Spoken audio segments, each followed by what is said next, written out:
એક ટોપલીમાં 2 પ્રકારના ફળો છે. તેમાં 20 સફરજન અને 5 નારંગી છે. તેથી નારંગીની સંખ્યા અને સફરજનની સંખ્યાનો ગુણોત્તર બરાબર 5:20 થાય. અપૂર્ણાંકમાં તેને 5/20 બરાબર 1/4 લખાય. નારંગીની સંખ્યા એ સફરજનની સંખ્યા કરતાં 1/4 જેટલી છે. ગુણોત્તરના રૂપમાં તે 1/4 લખાય અને 1/4 એમ વંચાય છે. અહીં 25 ફળો પૈકી 5 નારંગી છે. તેથી નારંગીની ટકાવારી શોધતા 20% મળે છે. આમ સફરજનની ટકાવારી વત્તા નારંગીની ટકાવારી બરાબર 100. માટે સફરજનની ટકાવારી વત્તા 20 બરાબર 100. માટે સફરજનની ટકાવારી બરાબર 100 ઓછા 20. માટે સફરજનની ટકાવારી બરાબર 80 થાય. એટલે કે ટોપલીમાં 20% નારંગી અને 80% સફરજન છે. ઉદાહરણ: શાળામાં ધોરણ 7 માટે પ્રવાસ નક્કી કરવામાં આવે છે, જેમાં કુલ વિદ્યાર્થીઓની સંખ્યામાંથી 60% છોકરીઓ છે અને તેમની સંખ્યા 18 છે. પ્રવાસનું સ્થળ શાળાથી 55 કિલોમીટર દૂર છે અને પરિવહન સંસ્થા ₹12 પ્રતિ કિલોમીટર વસૂલ કરે છે. અલ્પાહારની કુલ કિંમત ₹4280 છે. શું તમે કહી શકશો? 1. વર્ગમાં છોકરીઓની સંખ્યા અને છોકરાઓની સંખ્યાનો ગુણોત્તર કેટલો? 2. જો 2 શિક્ષકો વર્ગ સાથે જતા હોય તો વ્યક્તિ દીઠ ખર્ચ કેટલો? 3. જો પ્રવાસનું પ્રથમ વિરામ સ્થળ 22 કિલોમીટર દૂર હોય તો તે પ્રવાસના કુલ 55 કિલોમીટરના કેટલા ટકા થાય? પ્રવાસમાં બાકી રહેલ અંતરની ટકાવારી શું થાય? ઉકેલ: 1. અહીં છોકરીઓ અને છોકરાઓનો ગુણોત્તર શોધવા માટે આપણે પહેલાં છોકરાઓની સંખ્યા અને વિદ્યાર્થીઓની કુલ સંખ્યા શોધવાની છે. ધારો કે વિદ્યાર્થીઓની કુલ સંખ્યા x છે, જેમાં કુલ વિદ્યાર્થીઓની સંખ્યામાંથી 60% છોકરીઓ છે, એટલે કે xના 60% છોકરીઓ છે. તેનું સાદુરૂપ આપતા x બરાબર 30 મળે. આમ વિદ્યાર્થીઓની કુલ સંખ્યા બરાબર 30 છે. તેથી છોકરાઓની સંખ્યા બરાબર 30 ઓછા 18 બરાબર 12 હશે. હવે છોકરીઓની અને છોકરાઓની સંખ્યાનો ગુણોત્તર 18:12 અથવા 18/12 બરાબર 3/2 હશે, જેને આ રીતે લખાય અને 3:2 વંચાય છે. 2. અહીં પ્રવાસનું સ્થળ શાળાથી 55 કિલોમીટર દૂર છે અને પરિવહન સંસ્થા ₹12 પ્રતિ કિલોમીટર વસૂલ કરે છે. તેથી વ્યક્તિ દીઠ કિંમત શોધવા પરિવહનનો ખર્ચ બરાબર કુલ અંતર બંને તરફનું ગુણ્યા ભાવ બરાબર ₹55 ગુણ્યા 2 ગુણ્યા ₹12 બરાબર ₹110 ગુણ્યા 12. પરિવહનનો ખર્ચ બરાબર ₹1320 થાય. અહીં અલ્પાહારનો ખર્ચ ₹4280 અને પરિવહનનો ખર્ચ ₹1320 છે. તેથી કુલ ખર્ચ બરાબર અલ્પાહારનો ખર્ચ વત્તા પરિવહન ખર્ચ બરાબર ₹4280 વત્તા ₹1320. કુલ ખર્ચ બરાબર ₹5600 થાય. અહીં કુલ વ્યક્તિઓ બરાબર 18 છોકરીઓ વત્તા 12 છોકરાઓ વત્તા 2 શિક્ષકો બરાબર 32 વ્યક્તિઓ થાય. હવે ત્રિરાશિનો ઉપયોગ કરી કિંમત શોધીએ. 32 વ્યક્તિ માટે વપરાયેલી રકમ બરાબર ₹5600. તો એક વ્યક્તિ માટે વપરાયેલ રકમ બરાબર ₹5600 છેદમાં 32 બરાબર ₹175 મળે. 3. અહીં પ્રથમ વિરામ સ્થળનું અંતર બરાબર 22 કિલોમીટર છે. પ્રવાસનું કુલ અંતર બરાબર 55 કિલોમીટર છે. તેથી અંતરની ટકાવારી શોધવા માટે ત્રિરાશિની રીતે વાપરીશું. તેમણે 55 કિલોમીટરમાંથી 22 કિલોમીટર અંતર કાપ્યું, એટલે કે 1 કિલોમીટરમાંથી 22/55 કિલોમીટર અંતર કાપ્યું. માટે કુલ અંતરનું 40% અંતર કાપ્યું કહેવાય. આમ તેઓ જે સ્થળે પહોંચ્યા તે સ્થળનું શાળાથી અંતર કુલ અંતરના 40% છે. માટે બાકીના અંતરની ટકાવારી બરાબર 100% ઓછા 40% બરાબર 60% થાય. મિત્રો, આપણને રોજિંદા જીવનમાં આવી જાણકારી મળતી રહે છે કે 1. છાપેલી કિંમતમાં 25% છૂટ. 2. પેટ્રોલની કિંમતમાં 10% વધારો. ઉદાહરણ: ગયા વર્ષે એક સ્કૂટરની કિંમત ₹34,000 હતી. આ વર્ષે તેની કિંમતમાં 20% વધારો થયો. તો હાલ તેની કિંમત શું હશે? ઉકેલ: અહીં આપણે પહેલાં કિંમતમાં વધારો શોધીશું, જે ₹34,000ના 20% છે, અને પછી નવી કિંમત શોધીશું.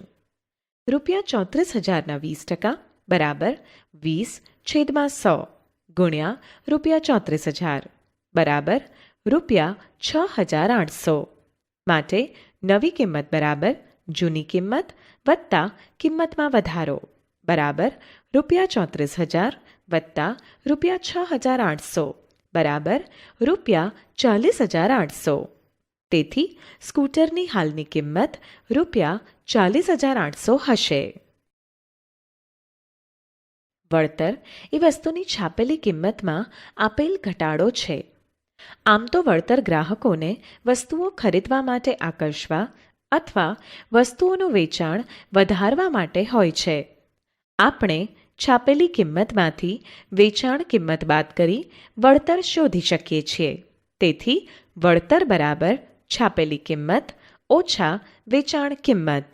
ઉદાહરણ: એક વસ્તુની છાપેલી કિંમત ₹840 છે અને તેની વેચાણ કિંમત ₹714 છે. તો વળતર અને વળતરની ટકાવારી શું થાય? ઉકેલ: વળતર બરાબર છાપેલ કિંમત ઓછા વેચાણ કિંમત. અહીં છાપેલ કિંમત ₹840 અને વેચાણ કિંમત ₹714 છે. તેથી વળતર બરાબર ₹840 ઓછા ₹714 બરાબર ₹126 મળે. વળતર છાપેલી કિંમત પર હોવાથી આપણે છાપેલી કિંમતને આધાર તરીકે લઈશું. ₹840ની છાપેલી કિંમત પર વળતર ₹126 છે. ₹100ની છાપેલી કિંમત પર વળતર 15% હશે. જ્યારે વળતરની ટકાવારી આપી હોય ત્યારે પણ તમે વળતર શોધી શકો છો. ઉદાહરણ: ફ્રોકની યાદી મુજબની કિંમત ₹220 છે. વેચાણ પર 20% વળતર નક્કી કરેલ છે. તો ફ્રોક પર વળતર અને તેની વેચાણ કિંમત શોધો. ઉકેલ: ફ્રોકની યાદી મુજબની કિંમત અને છાપેલ કિંમત એક જ કહેવાય. તેથી ફ્રોકની છાપેલી કિંમત ₹220 છે. 20% વળતર એટલે ₹100ની છાપેલી કિંમત પર ₹20નું વળતર. ત્રિરાશિની રીતથી ₹1 પર વળતર ₹20/100 છે. તો ₹220 પર વળતર બરાબર 20/100 ગુણ્યા 220 બરાબર ₹44 થાય. તેથી વેચાણ કિંમત બરાબર ₹220 ઓછા ₹44. આમ ફ્રોકની વેચાણ કિંમત ₹176 હશે. ઉદાહરણ: એક દુકાનનું તમારું બિલ ₹557.80 છે અને દુકાનદાર તમને 15%નું વળતર આપે છે. તમે ચૂકવવાના થતા રૂપિયાનો અંદાજ કેવી રીતે મેળવશો? 1. ₹557.80ની રકમની નજીકના દશક સુધીની અંદાજિત કિંમત ₹580 થાય. 2. આ રકમના 10% શોધો, જેથી ₹580ના 10% બરાબર ₹58 થાય. 3.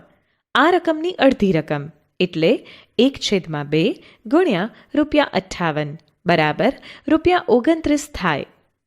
1, 2 અને 3ની રકમનો સરવાળો કરો એટલે ₹87 મળશે. આ રીતે તમને તમારા બિલમાં ₹87 અથવા ₹85ની છૂટ મળી શકે અને બિલ પેટે ચૂકવવાની કિંમત આશરે ₹495 થશે. ઘણીવાર કોઈ વસ્તુ ખરીદવામાં આવે ત્યારે તેને ખરીદવાનો અથવા વેચાણ પહેલાં અમુક વધારાનો ખર્ચ લાગે છે જે તેની મૂળ કિંમતમાં ઉમેરવો પડે છે. આ ખર્ચને આપણે પડતર ખર્ચ અથવા વધારાનો ખર્ચ કહીએ છીએ અને પડતર ખર્ચ સહિતની ખરીદ કિંમતને પડતર કિંમત કહે છે. આવા ખર્ચમાં સામાન્ય રીતે પરિવહન ખર્ચ, મરામત ખર્ચ, મજૂરી ખર્ચ વગેરેનો સમાવેશ થાય છે. સોહને એક જૂનું ફ્રિજ ₹2500માં ખરીદ્યું. તેમાં તેણે ₹500નો ખર્ચ કર્યો અને ₹3300માં વેચ્યું. તો તેને થયેલ નફા અથવા ખોટની ટકાવારી શોધો. ઉકેલ: અહીં સોહને ₹2500માં ફ્રિજ ખરીદ્યું અને તેમાં 500 વધારાનો ખર્ચ કર્યો, જેથી ₹500ને ₹2500માં ઉમેરતા ફ્રિજની મૂળ કિંમત મળે છે. મૂળ કિંમત P બરાબર ₹2500 વત્તા ₹500 બરાબર ₹3000. આમ ફ્રિજની મૂળ કિંમત ₹3000 થાય, પરંતુ સોહને તેને ₹3300માં વેચ્યું. તેથી ફ્રિજની વેચાણ કિંમત બરાબર ₹3300 થાય. અહીં વેચાણ કિંમત મૂળ કિંમત કરતાં વધારે હોવાથી વેચાણ કિંમત એ મૂળ કિંમત કરતાં મોટી છે, તેથી નફો થાય. નફો બરાબર ₹3300 ઓછા ₹3000 બરાબર ₹300 થાય. ઉદાહરણ: મીનુએ 2 પંખા ₹1200 લેખે ખરીદ્યા. તેણે એક પંખો 5%ની ખોટ સાથે અને બીજો 10%ના નફા સાથે વેચ્યો.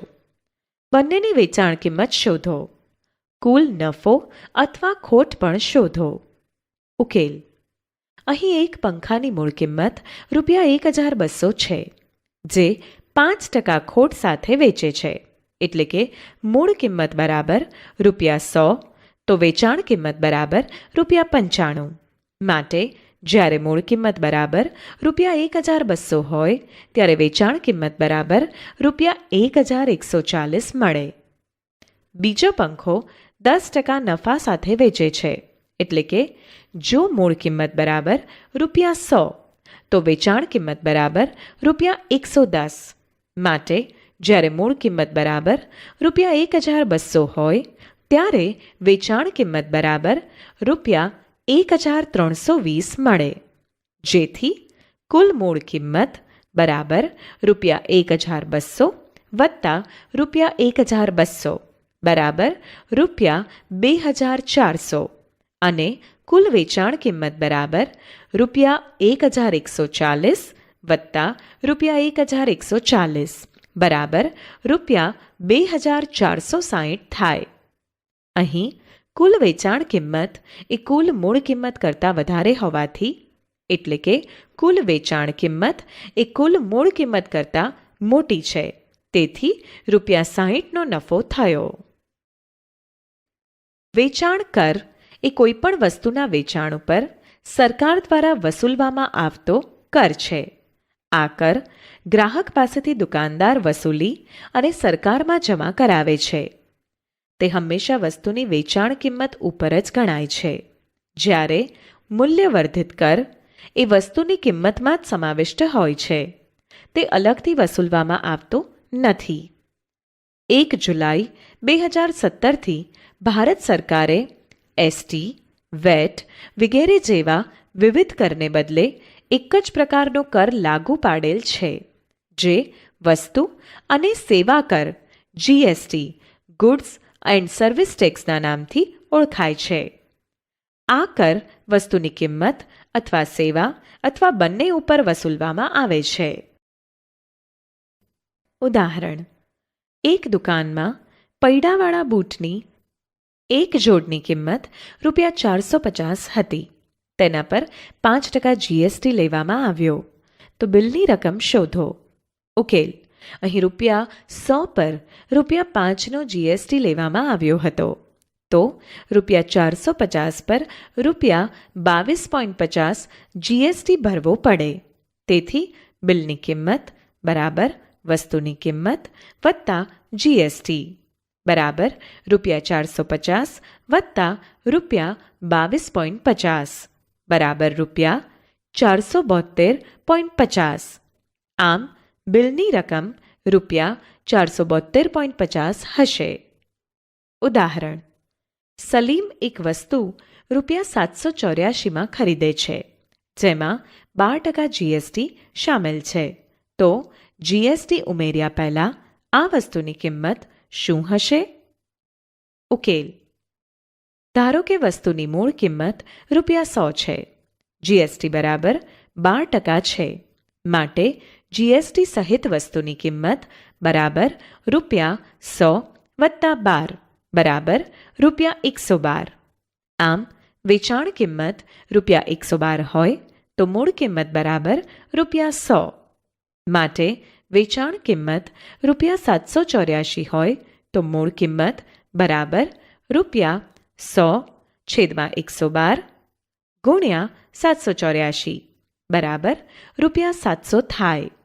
આમ GST ઉમેર્યા પહેલા આ વસ્તુની કિંમત ₹700 હશે.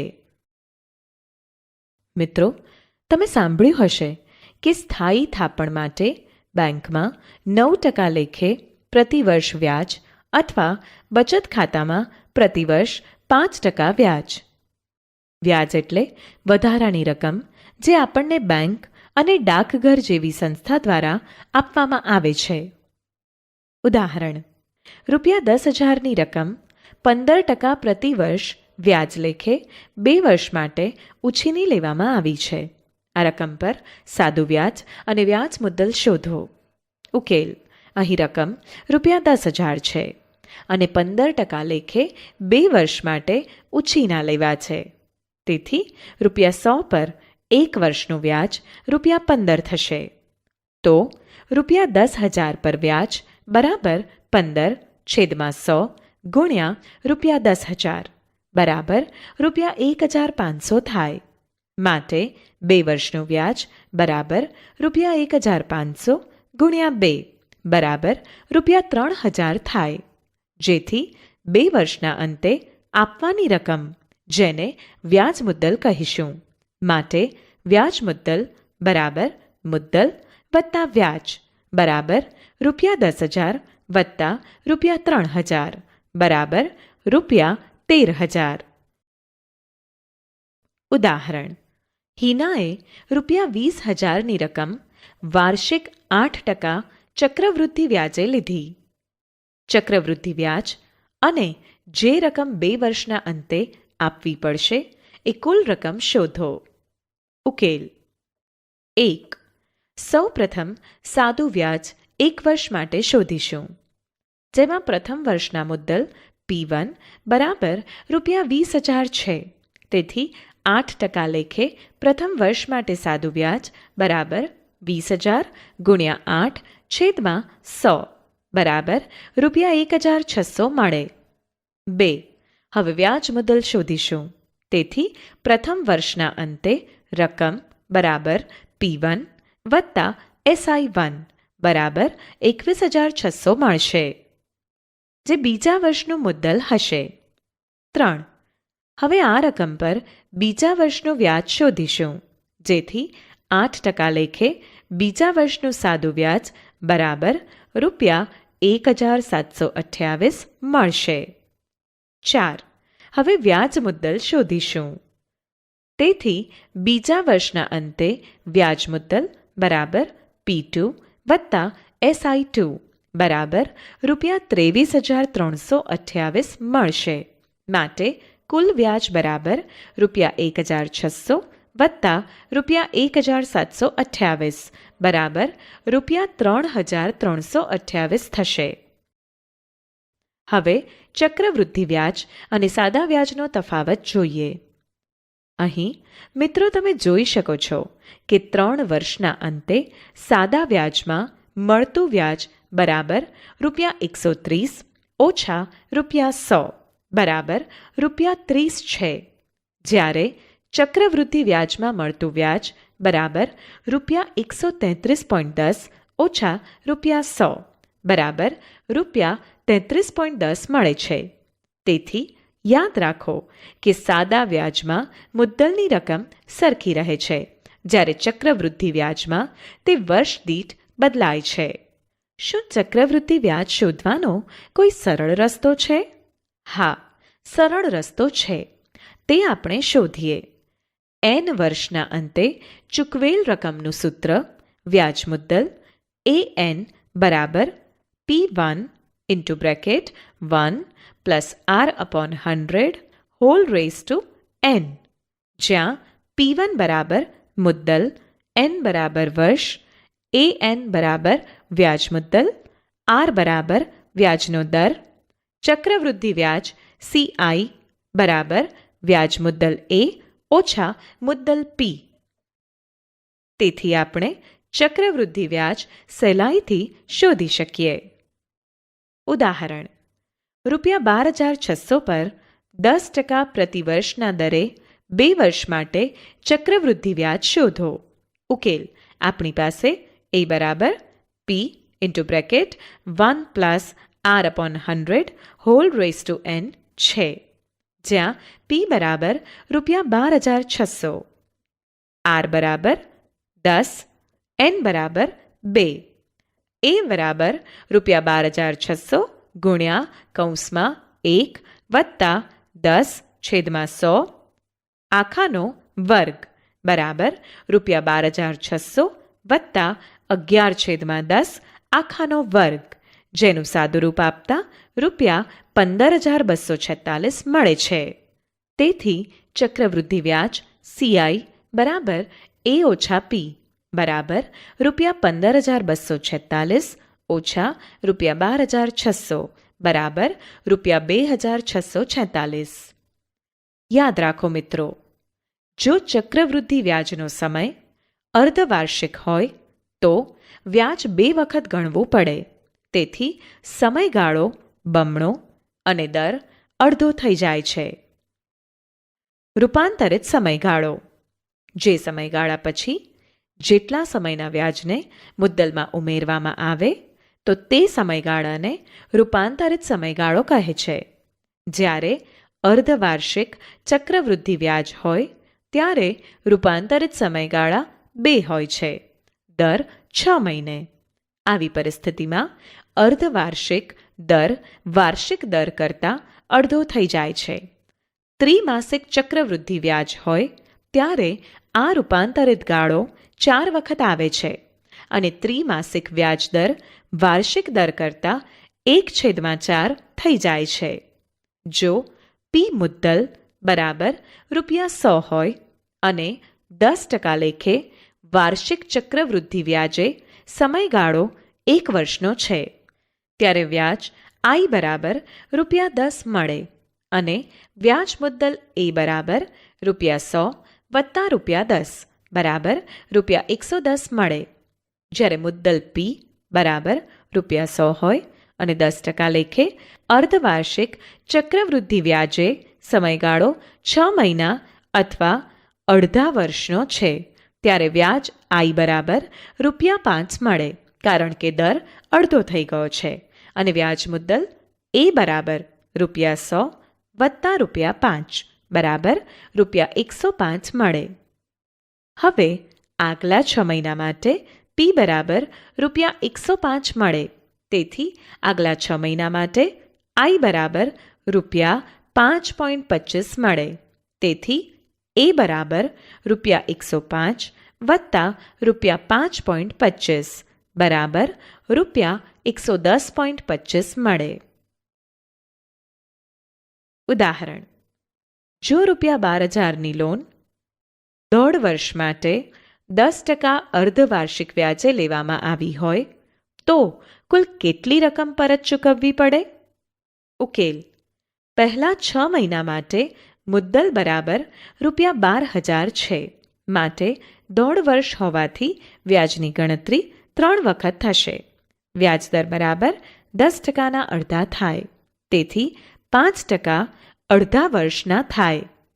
તેથી એ બરાબર P into bracket 1 plus R/100 whole raise to n, જેમાં P, R અને nની કિંમત મૂકતા એ બરાબર ₹12,000 કૌંસમાં 1 વત્તા 5/100 આખાનો ઘન, જેનું સાદુરૂપ આપતા એ બરાબર ₹13,891.50 મળે. તેથી ₹13,891.50 ચૂકવવા પડે.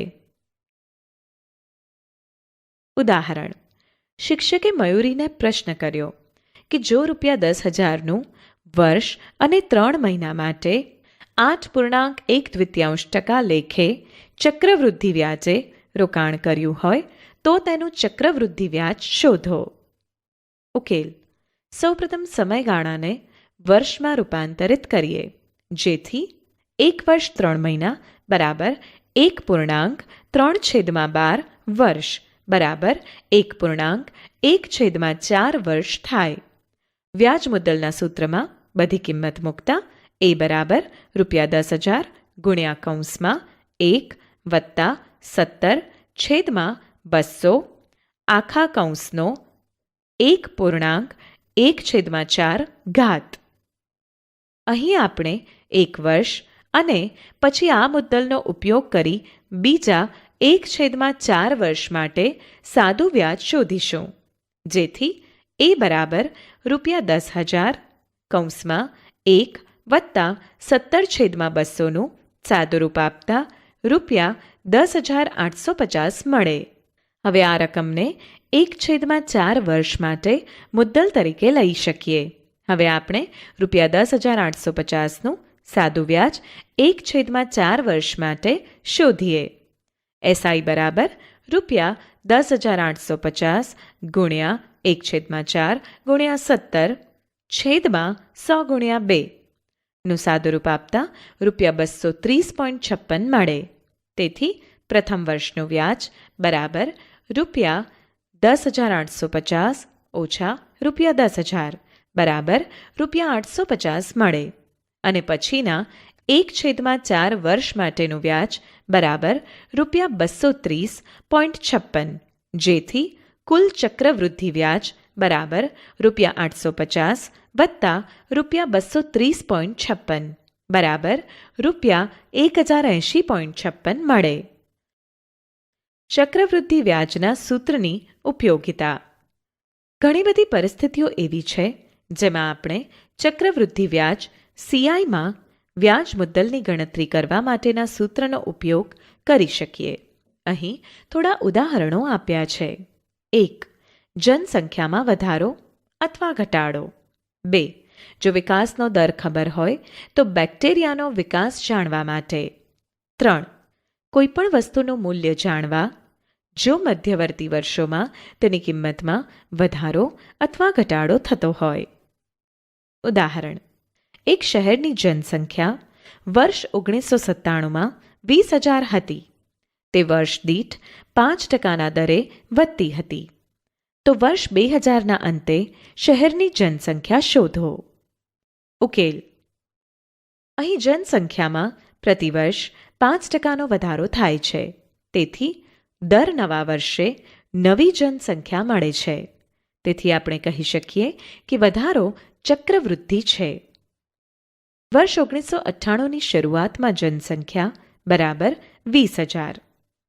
આને આપણે પ્રથમ વર્ષનું મુદ્દલ ગણીશું, જેમાં 5%નો વધારો કરતા 1,000 મળે, જેથી વર્ષ 1999માં જનસંખ્યા બરાબર 20,000 વત્તા 1,000 બરાબર 21,000 મળે. આને બીજા વર્ષ માટે મુદ્દલ લઈશું, જેમાં 5%નો વધારો કરતા 1,050 મળે, જેથી વર્ષ 2000ની જનસંખ્યા બરાબર 21,000 વત્તા 1,050 બરાબર 22,050 મળે. અને ત્રીજા વર્ષ માટે મુદ્દલ લઈશું, જેમાં 5%નો વધારો કરતાં 1102.5 મળે, જેથી વર્ષ 2000ના અંતે જનસંખ્યા બરાબર 22,050 વત્તા 1102.5 બરાબર 23,152.5 મળે.